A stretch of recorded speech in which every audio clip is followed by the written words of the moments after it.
Kata kafarah jimuk dalam bulan puasa. Kena puasa 3 bulan berturut-turut. Hai bukan 3, 2 bulan berturut-turut kan. Kafarah jimuk. Sehari puasa Ramadan ni. Lepas tu dia pergi jimuk bini ya, ambil di subuh lah, waktu masuk subuh dah. Siapa kau di atas matahari tu. Masa tu ada tak jimuk ke tak jimuk lek sehari. Rakti sungguh. Sampai tengah-tengah orang, tengah ulama tu dia lari dak sini nikah bulan Ramadan dah. Terus nikah bulan Ramadan. Dia baru nikah lah agak dia. Tak leh agak. Dengan orang terus sudah nikah bulan Ramadan nama ke dak wati siang hari Ramadan pula.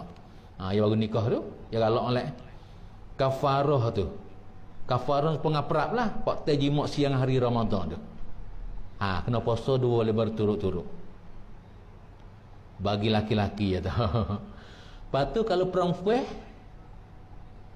jadi nak buat gana. Lepas tu ketina dia tak ada mari. Dia tak ada mari. Ya guna ya kalau berlaku jimuk siang hari Ramadan tu, ya denda tahap atas je. Hak tina tak kena denda leh. Hak tina tak kena denda leh. Ya tina ya denda tahap atas je. Hak tina tak kena leh. Ya kerana asal nak berlaku ni dia jadi di hak atas. Kalau tina konsep ayat tak jadi tak lah. Tak jadi. Cayalah ya dia kata tina dia nak witot laki wati siang hari Ramadan. Lepas tu ayat tak main linduai. Tak ada. Sampai dia denda teh ayat je. Puasa 2 bulan berturut-turut kalau puasa. Puasa pas kita puasa cukup dah bulan 28 hari. Puasa bulan 28 hari dah. Lepas tu boy esok ke tu nyigi wuti sehari. Kena mula semula. Mula ambil satu mula tu kalau dia tak nak kuasa dah tak apalah kalau kuasa nak puasa. Kalau tak kuasa ada apa saling gi. Bayar berah dah, bayar berah gi dah, bayar berah dah merdeka hamba apa tak ada dah. Kita tak bayar berah lah. Kalau tak kuasa gi dah bayar berah.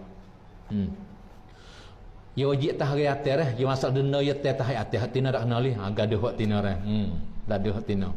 Abai ya wati ya. Ya tak seli kacau. Kacau. Ya tak seli kacau kejang dia abai ya wati ya. Kalau ya okey pun tak kena. Bini okey tok laki tok laki nak wati, lepas tu bini okey siang hari Ramadan tu. Pakat-pakat tak kena bini ya kena tak laki ya.